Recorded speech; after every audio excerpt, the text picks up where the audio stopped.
Well, it might be Sweet Home Alabama, but for now, it's going to be a very quick Alabama because we are getting ready for our first race of the weekend here for Porsche Sprint Challenge North America. And first up is the Caymans. I'm Joe Peak here with Jeremy Scott to give you the action here at Barber Motorsports Park. And down here in Leeds, Alabama, they have built a beautiful facility that has seen plenty of action already with the practice and qualifying sessions. But now the drivers have to try and compete for the points as we see some of the scenes in the lead up to this afternoon's racing. The first of two races this weekend, Jeremy, at this incredible track. This is an incredible facility here in the Birmingham metro area. And I've got to say, it's very elevation friendly. Now, you've got several points of reference if you're watching on our live stream on Flow Sports and on YouTube. You got turn one, which we saw in IndyCar practice. Caught out a little bit of a couple other drivers, but nonetheless, the Alabama roller coaster, I think one of my favorite fortunes, Charlotte's Web, turn 5. That's a little bit of a hectic scene. Also, Museum Corner. If you have a chance to see where that is, oh, there's a lot of drop-off. Turn 13 and 17, the other two big parts. Indeed, and the drivers already gridded up here and taking their warm-up laps, getting ready to go. And it is going to be Chloe Chambers starting on the front. Now, Ian Porter was scheduled to race, but there was a technical issue, so he is not going to be allowed to take part, which is going to be important since he's the points leader. Condas will be starting on the next row, followed by Nick Schaefer in the number 4. Then, in row 3, Michael Clark leading that Masters category will be flanked by Sean McCaig. Next to him, Matt Joffe, who came out with a win in the very first race of the season, is going to have Bill Finnick next to him there on row 4. Jeff Majak, not happy with his qualifying, but is going to be next to Lonnie Unser there on row 5, rounding out the top 10. Then you've got Chris Hutter starting in 11th, followed by Jason Golan in P12. After that, Tom Kopczynski will be starting 13th. Then you've got Roland Crines in the 14th position. That brings us back down to row number 8 with Daniel Amon starting in the number 69 car in 15th with Scalzo next to him in P16. Then it's William Pelichewski in the 17th spot, Rafael Martinez. A little bit lower down than we're used to seeing him there in 18th. Paige Morales 19th, and Kevin Maxim 20th on the field. From there, Joseph Rizzo and Woody Richard, mix those two names up, on the following row, Thomas Kerr and Rob Trollinger behind them on row number 12. Tane Griffin starts in 25th. Joseph Petkes will be in the 26th spot. There is our field, Jeremy. They're getting close to getting going. I am looking forward to this. This is what we always wait for. And, Joe, we actually have a developing story. Your front row sitter, Ian Porter, will be starting for the back of the pack. What we are hearing is it was a technical infraction with the loose wire, not laying the fireball arm on the 86 car, but the field coming down onto the front straightaway. Joe, it looks like that we're about ready for race number 1 of the weekend. I'm glad they're going to let him compete. Last I heard, he was not able to grid up, but yes, he is going to have to start, but he'll have to go from back to front. We'll see if he can as the Caymans come down the front stretch. All those flat sixes ready to roar. And the green flag is out. We head down into turn 1 for the first time. Treacherous down into here. A little bit of a look from third place, trying to move up, but they're going to get out of the first turn mostly clean. Someone kicking up a little bit of dust, Jeremy. It looks like we made through the worst of it. Well, everybody's pointing the right way, but look at the advantage that Chloe Chambers has coming out of turn 1, I should say. She's got a 7/8 length car lead, but the battle for second rages on. Here comes Schaefer to the inside. He's going to get around Conda for second place. Now he has his sights set on the lead. So far, side by side near the back of the pack, especially for the Masters. But Chloe Chambers, she's won 2 races here last season. Let's see what she can do early on in this race. Parachuting in to try and compete here this weekend, but not going to be a regular in this series as she has other obligations. Clearly is holding things down quite well. Oh, we got another car going off back there through the museum corner, thankfully able to return safely. Otherwise, we are mostly single file through the front part of the pack. And that's always a good thing. Kind of get yourself sorted out early. Again, this is a 35-minute plus one-lap race as the field works their way around for the first time. Now the rest of the field's starting to sort out, but look at Ian Porter. He is in the orange and white number 86. We got a spinner. That's Joffe. And the car's going off right over the jump. He's back underway. So the 9 of Joffe, who had early success in practice, and we're waving yellows, another car has spun off. Yeah, I think they were trying to avoid Joffe. That looks like Pelichuk. No, looked like Pelichuk, but not sure who that is. It may have been. I think you might be right there, and he's getting it turned around now. I'm just glad that nobody hit him. That is a very difficult corner. That's actually the 26 car, and that is driven by Elaine Scalzo. So Scalzo having a rough go of it early on in this race. Wow.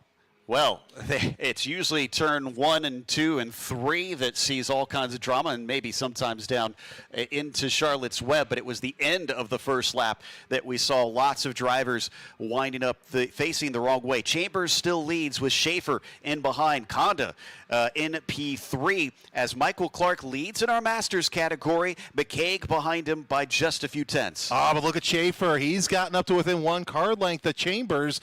And, of course, Schaefer, this is his first weekend in that Cayman. He never tested it before. The first time he saw it on track was Friday morning during practice 1, and he's really reeling in. Chambers coming down through the back part of the racetrack. Definitely putting some pressure on. Let's see how she deals with this as she's slightly off the apex coming towards the tunnel turn here, but she'll hold down that top spot. Schaefer can't do anything to capitalize. Many of the drivers commenting about how difficult it is to overtake at this track. Patience is going to be key for Nick.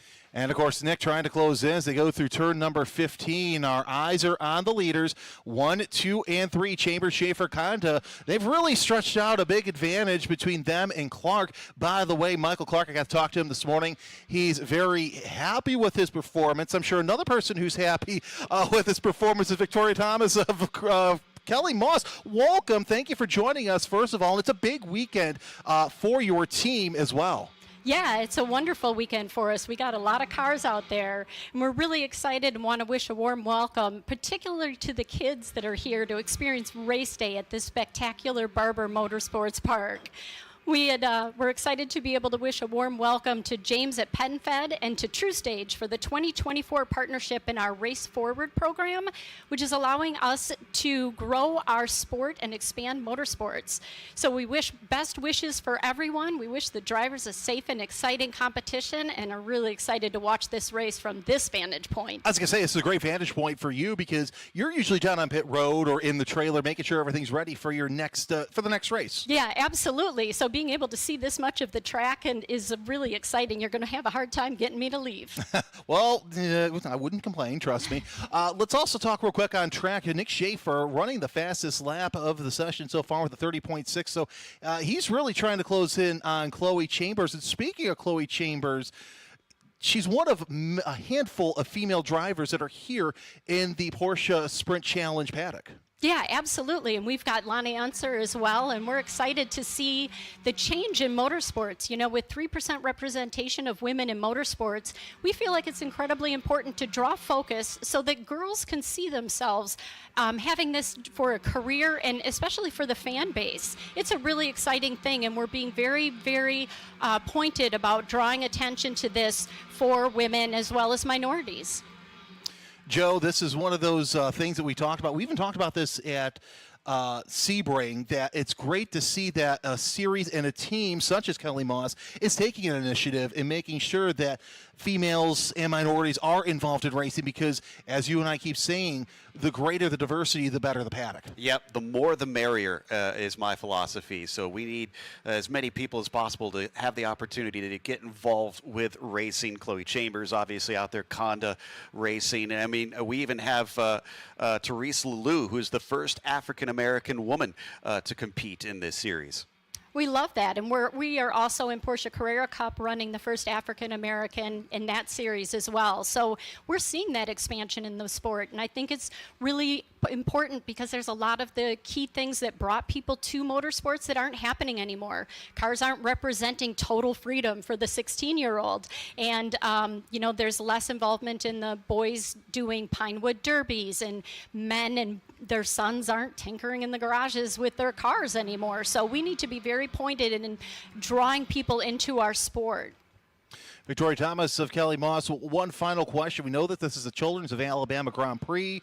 And of course, you're also running a special liveried car as well this weekend in GT3 Cup, which we'll see later on this evening. Yeah, so we're really proud of our involvement. It's a one thing to go out racing. It's another thing to have your efforts actually support growing the funds that are available to do research for these kids to help keep them in a better state of life. And we're really proud of our involvement with Racing for Children's, which is doing amazing things for the kids all around the United States. Well, Victoria, thank you for joining us. It's been a pleasure, and we'll see you throughout the weekend as well because we still got 3 other races to go through. Thank you so much for having me. All right, it's Victoria Thomas of Kelly Moss, and one storyline we're watching is Ian Porter. He's 12th already here on the track, and I've got to say, this has been fascinating seeing him pick his way through traffic. It really has, and he's been doing fantastic. Very aggressive moves out there. In fact, there was a pass down in a turn 12 at one point. Not often you see drivers brave enough to stick it in there. And for someone as inexperienced as him, that shows a lot of guts and belief in his ability. We're seeing him on screen now coming through the back portion up to that turn 12, and he's going to try it again, actually. Oh, look at that, go to the inside of Kopczynski, and he made that happen just before the middle of the apex. Now, they are in different classes as well. If you're new here this weekend, the white backing on the number plate is the Pro-Am, which is drivers 49 or younger, and the yellow backing is drivers 50 or over, the Masters class. They race all together, but there's 2 separate classes within. Your top 3 in those classes are in the Pro-Am, Chloe Chambers in the 77, Nick Schaefer in the 70, and Caroline Conda in the 84. In the Masters class, it's Michael Clark in the 17, Sean McCaig in the 34, and Jeff Myshak in the 29. So far, so good as we see Ian Porter try and pick his way through. Now, there's 2 reasons why he's coming up through the he's trying to make his way through.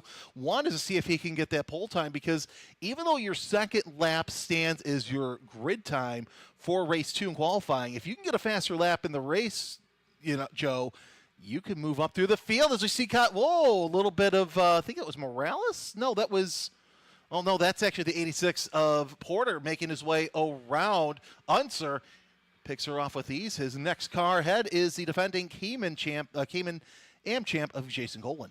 Yeah, I mean, Porter's been phenomenal. I had made a point multiple times this weekend that I was curious what we would see when he had to actually race other cars, and this is an emphatic "I got this" from him, as he has just been getting multiple cars per lap. I think Golan, the next one here that he just went by, down through turn 12, and that's going to move him up into 7th already if that's the case. Well, he's doing a 31.6 in traffic.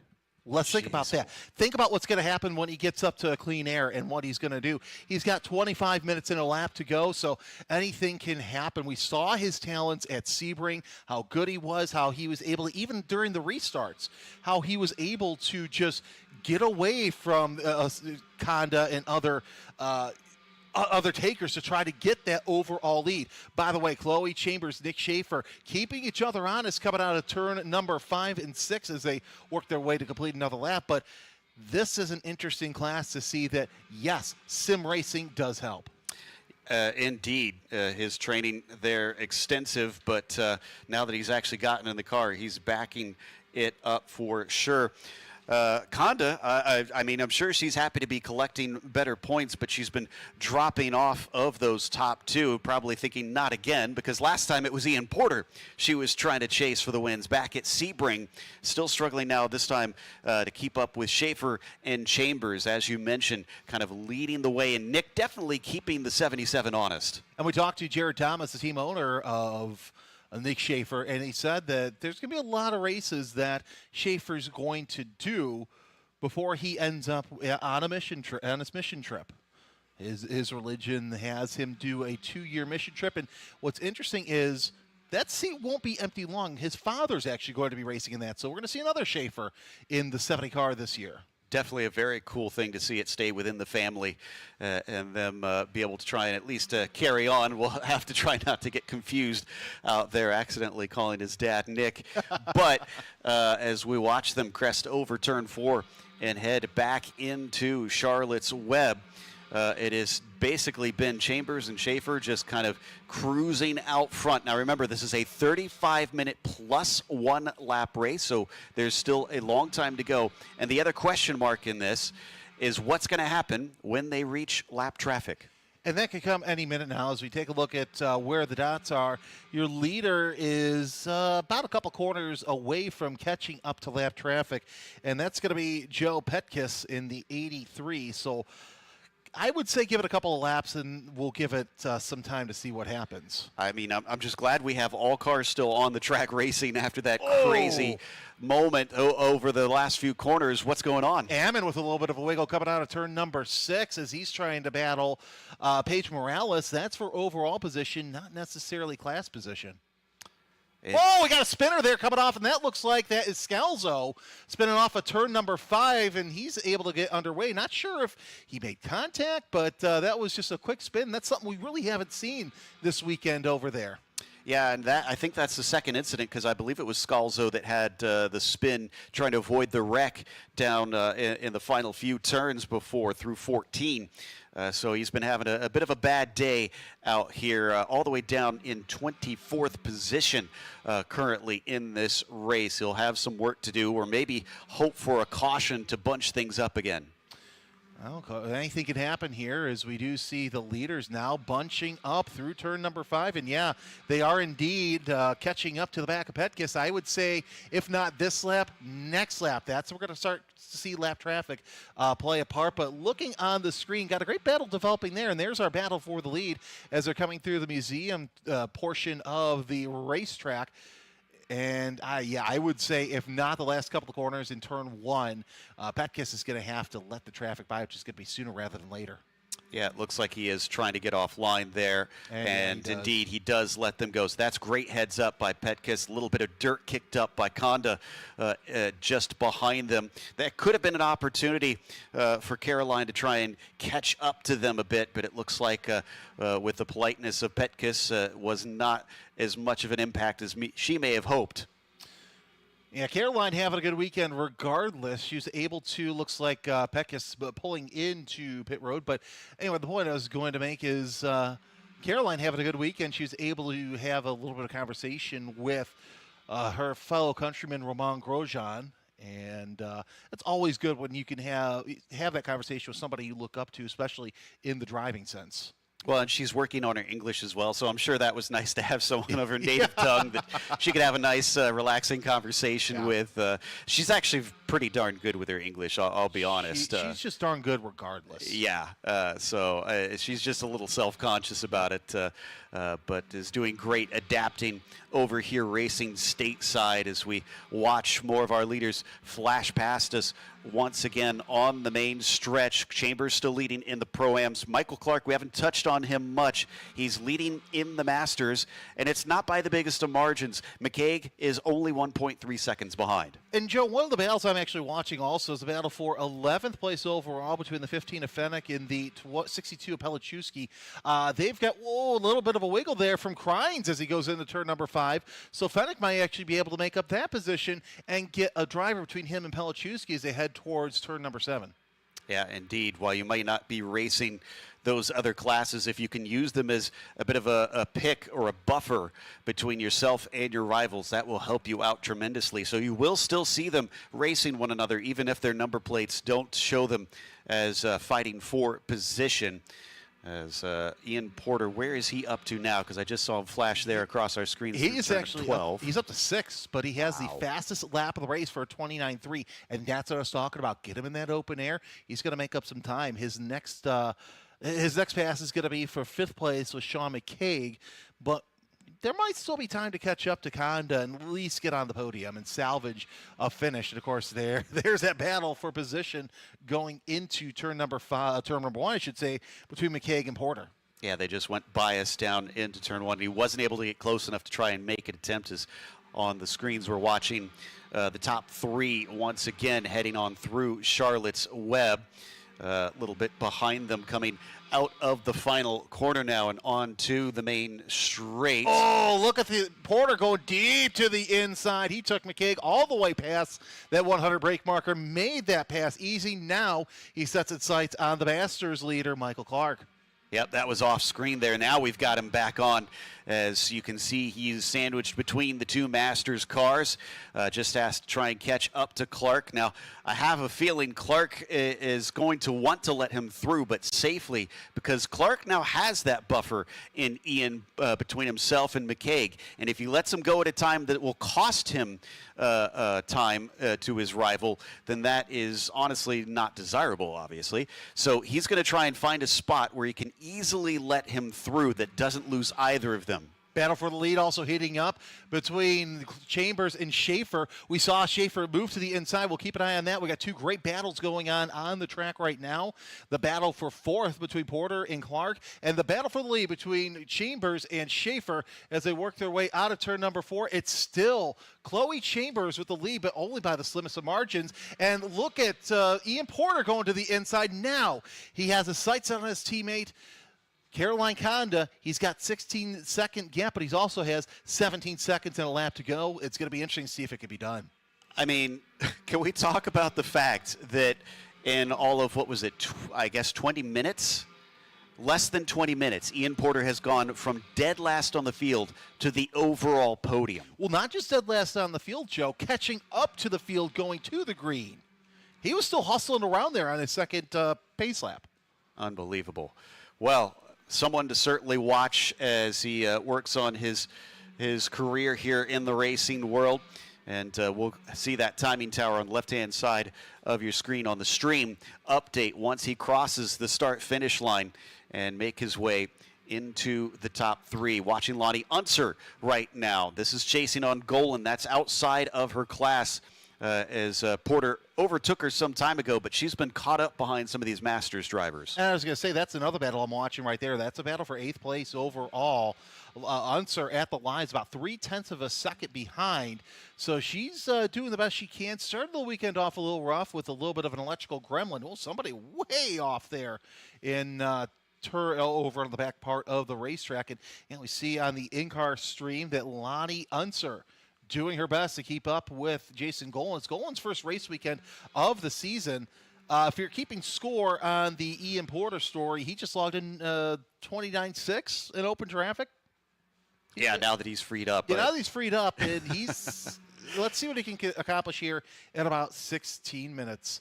And here we go, on to the battle for the lead as they work their way onto the back portion of the track. It's Schaefer wanting it, Chloe Chambers having it as they come out of the museum corner. Let's see if we can see if there's no change for the lead yet, but still nose to tail on the stream and on the Jumbotrons here at Barber Motorsports Park. Yeah, 0.3 of a second between them currently. Schaefer has been doing everything he can to look for an opportunity on Chambers. Still 15 minutes remaining, so he could have chances, especially if we come across more drivers that wind up getting lapped. He could use those as a chance to either distract her or maybe just find her when she's slowed up. He can get an opening there. He's going to come on to the main straight, almost bumper to bumper. That was a pretty good run.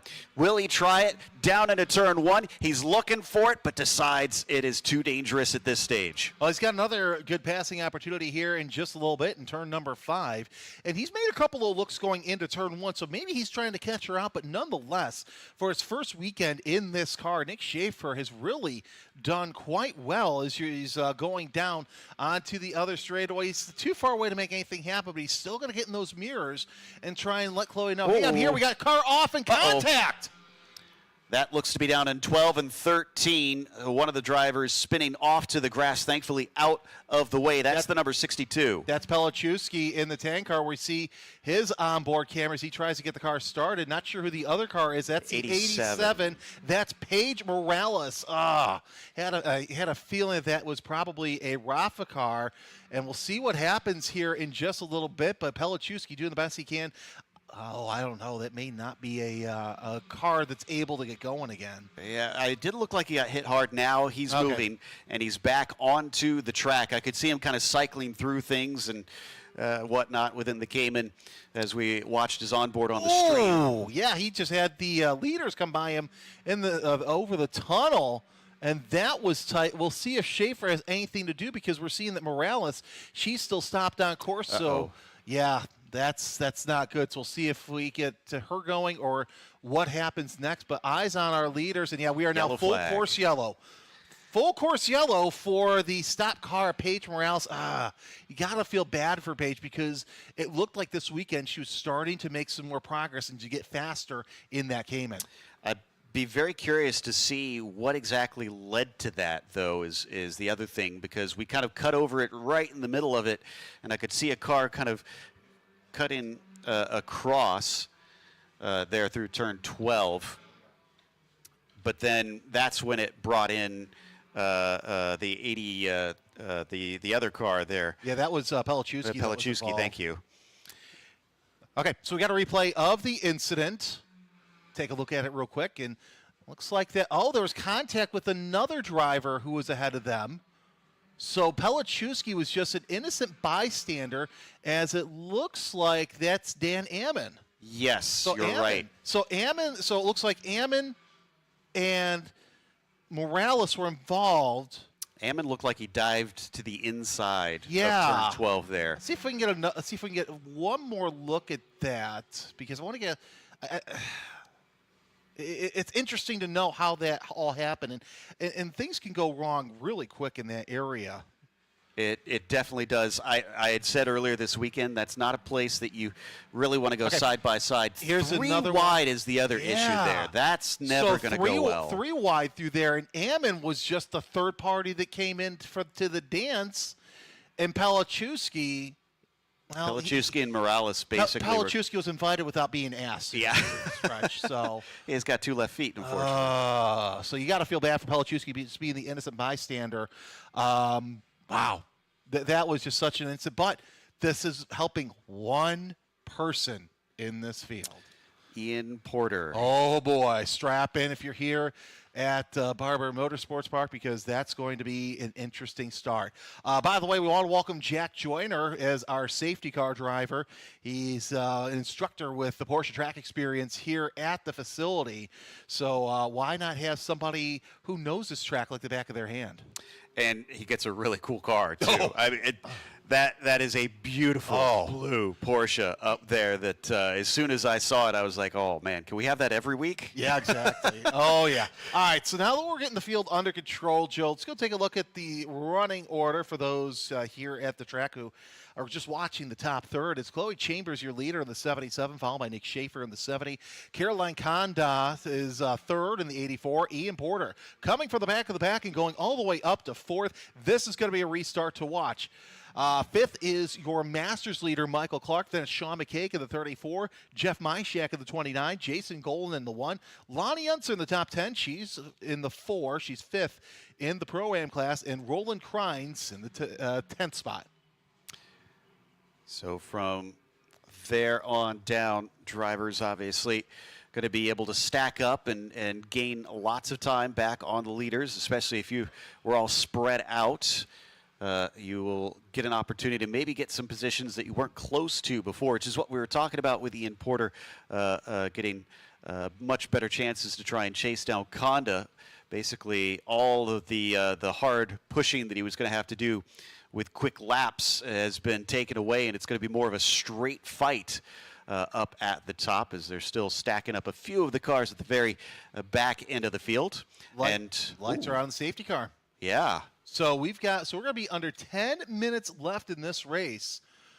Ooh, strap in, pull those belts tight, hang on, because this is going to be fun with Ian Porter in fourth. And the battle between Chambers and Schaefer that we saw, I think that two-way battle for the lead, Joe, is quickly going to become a four-way battle for the lead. Okay, up and over the tunnel turn. The pace car will exit off. Chambers will be given control of the field. Schaefer has already been putting the pressure on, and Chloe has been dealing with it admirably. But now that Conda and Porter are also in the mix, is that going to change the complexion of things?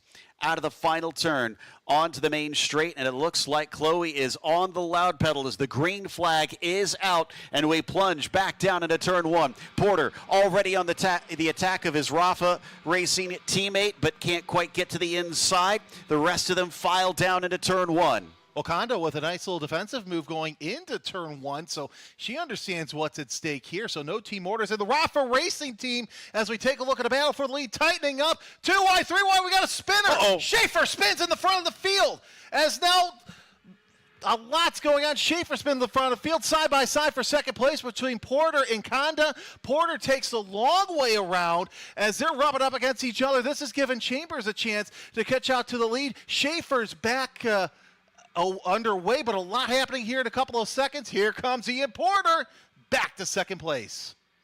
So just one more to go to get to the lead. Conda did her best, but could not hold him back. Schaefer, like you mentioned, is on the track once again, and I don't think he hit anything out there, but the miraculous thing is he lost that over the crest of turn 4, and earlier this weekend, we had a USF Juniors race that saw a massive accident, scary accident over there. And thankfully, that wasn't the case here as we got another car spinning down in turn 13. Is that the 8? That's the 9 of Joffe. So second issue for Joffe, this time not of his own doing, unfortunately. He spins off course, but the battle for the lead starts to heat up. Here comes Porter from 4th to 2nd in 1 lap. He's reeling in Chambers. This is the battle we were all looking forward to. Oh, my. Porter with the fastest lap of the race.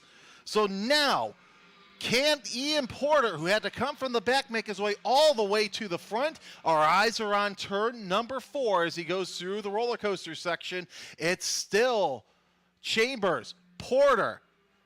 Doesn't have enough room this time, Joe, but this is going to be an interesting lap. Is a little wiggle out of Chambers. Oh, maybe she's starting to feel it finally as the Rafa Racing car gets bigger in the mirrors. The other thing about that fastest lap from Ian, 0.6 of a second quicker than the next fastest lap, and that's with a pass. It sounds like we do have a replay of the incident, so let's take a look at that. So we're going to get to that here in just a couple of seconds. Oh, that's from the last incident. So, yeah, so Joffe looks like he's trying to go, and not sure who that is that's going off course there, who is ahead of Joffe. That looks like Hutter. So it was Chris Hutter in the 81 who kind of dove to the inside just a little bit and made contact with Joffe, but both cars able to continue. We see Joffe near the back of the pack, but still 6.5 minutes for Porter to try and catch up to Chambers. He got the yellow he wanted. Now, can he capitalize on it as he comes off onto the straightaway with Chambers in the lead?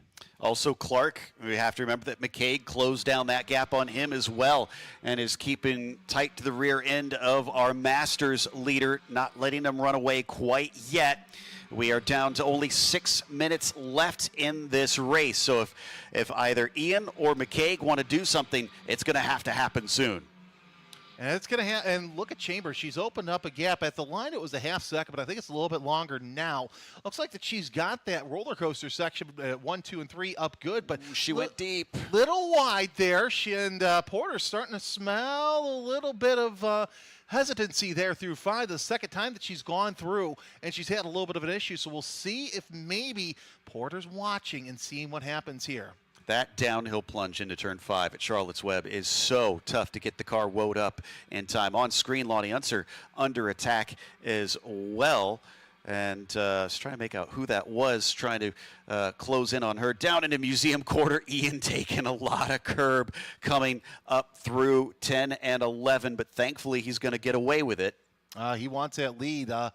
Quick update, Matt Joffe just came into the pit, so looks like his race is effectively over. 5 minutes left to go in this race as we see the battle for the lead tightening up. Eyes are on the last corners. We're going to see how close Porter can get. He knows what he can do here coming into turn number 5. Can he try and make the move early? He closes within 3 car lengths, but not able to make it happen just yet. Oh, look at that. Maybe a car length going through 1. he was definitely late on the brakes, but it's so difficult to overtake down into turn one. Didn't think that was going to happen from how far back we saw him before. Around through the Alabama roller coaster and up towards the crest of turn four now as they plunge towards 5. Can he manage to try and do something here? Will he get another mistake out of Chloe? No, this time she is right down to the apex of Charlotte's Web. That gets her a good exit as well as she keeps him at arm's length. Yeah, he had a nice look to the inside there going into turn 5 this past time by.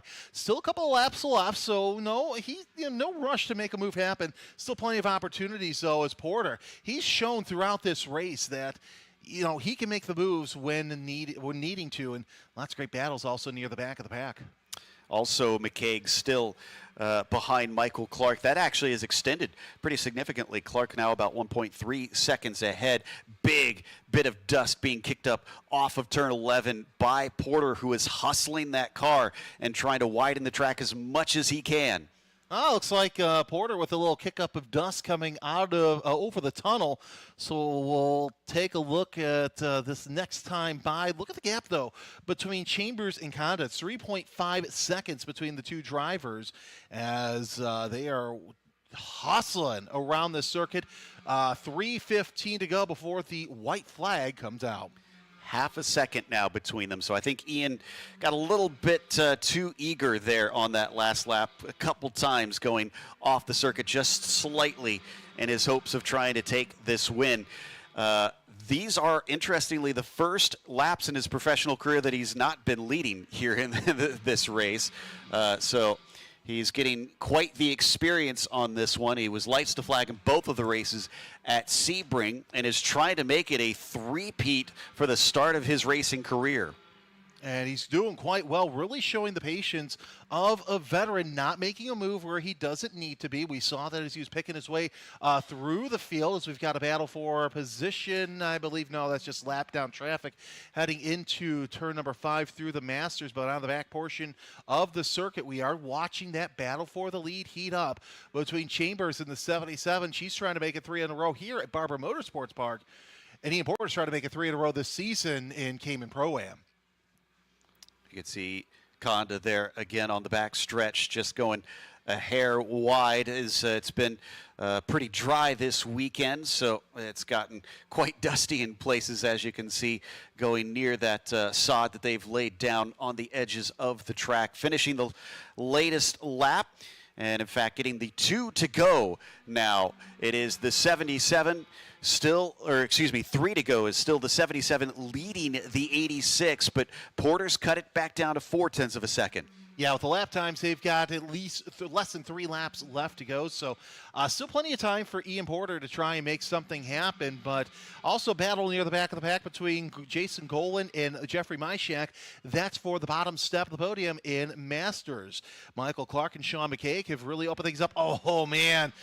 Ian Porter doing his best to try and get around Chloe Chambers, but Chambers races in the F1 Academy, so she's used to battles like this all the way throughout, which, by the way, next weekend she will be racing under the Haas Campos banner in Miami. Can't wait to see that. And she'll certainly make a good name for herself if she's able to hold him off at the end of this race. It's been a brilliant defense so far. He's getting ever closer. Oh, he goes way off of the runoff out of turn 11 this time, much farther than we'd seen before. Yeah, kind of interesting because we saw how close they were, but he's still able to close up. Still has plenty of time, and they will see 2 to go this time by, I believe, depending on how quick it takes them to get around. But I do believe with the waning seconds, as we take a look at our starter, no move yet as the field working their way around. And I'll tell you what, Porter's doing all he can to keep Chambers honest. And yeah, 2 laps to go. We'll see the white flag this time by for either Chambers or Porter as they come around turn number 1. So still plenty of great racing left here as Chambers runs her best lap of the race with a 29.4, still unable to shake off the points leader, Ian Porter. Been kind of watching out for that battle for a podium position in the Masters. Golan versus Myjak, very close together in that group. So definitely something worth fighting for out there. Is on screen we're still seeing Chambers versus Porter coming out of the Charlotte's Web. and then heading down towards Museum Corner. Can she hold him off for just a lap and a half more as the clock hits 0? Field working their way around. Lots of great battles if you're here at the track coming around Charlotte's Web. Again, that's the Golden Myshak Crines battle for that bottom step of the Masters podium. But we are watching this battle on the Jumbotron. Your leaders, Chambers and Porter, hustling their Caymans all around the circuit. She's just got to be perfect on this last lap. Don't put a foot wrong. Make him do the work. Don't outdrive yourself, essentially, and hit your marks. Because, yes, he might be faster, and he took a little bit of a look coming down into turn 16. Now into the final turn, and she chops him off a little bit. He backs off as the white flag comes out. That's lost him a number of seconds here. Could that have been the move that won Chambers a race? They come around turn number 1 for the final time at speed today as Chloe Chambers in the 787. Her first race of the season, her first race with this new Club Sport GT4 package, might be able to take win number 3 here at Barber Motorsports Park. She's opened up just a little bit of a gap going into Charlotte's Web. But, Joe, I've got to say this. What a master performance so far from Chambers, no matter where she finishes. Absolutely. I mean, even if something does happen, as long as she's on the podium, that is well earned out there. I did see a bit of a bobble from Porter coming through 2 and 3, so I think maybe he's overheated the tires a little bit, got a little greedy out there, and he hasn't closed in on her as quickly as we saw him do before. So I think he is out of juice. Well, nonetheless, you got to give a hand to Ian Porter because he really stepped it up with going from the back to the front. And this is something that you and I have talked about throughout the season. What's going to happen when he deals with adversity? Well, we saw Ian Porter is still one heck of a race car driver.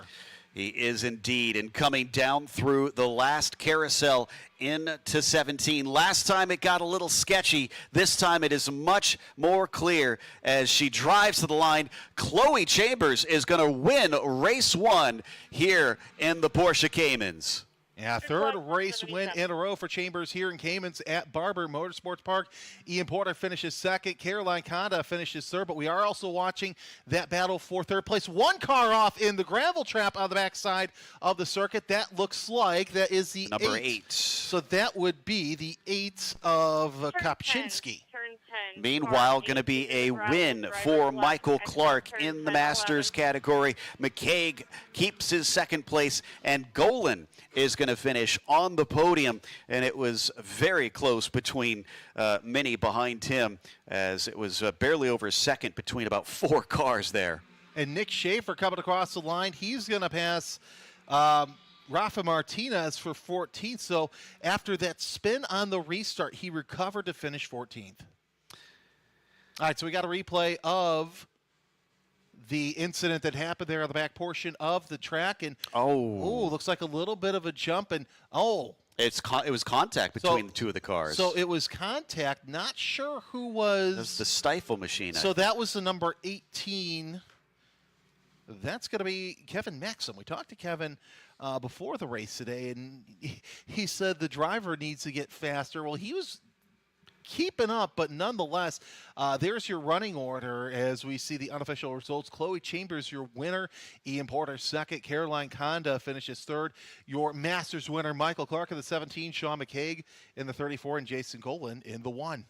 Myshak managed to finish in 7th overall with Crines behind him, and P8 with Lonnie Unser coming home in the 9th position. Bill Finnick, a top 10 for him overall, followed by Chris Hutter in the number 81 for 11th. After that, Kevin Maxim finishes 12th today, as Alan Scalzo will come home 13th, which is impressive considering all the drama he went through. Nick Schaefer only 14th today in a car that looked much quicker than those results imply. Martinez 15th behind him, and Joseph Rizzo in 16th.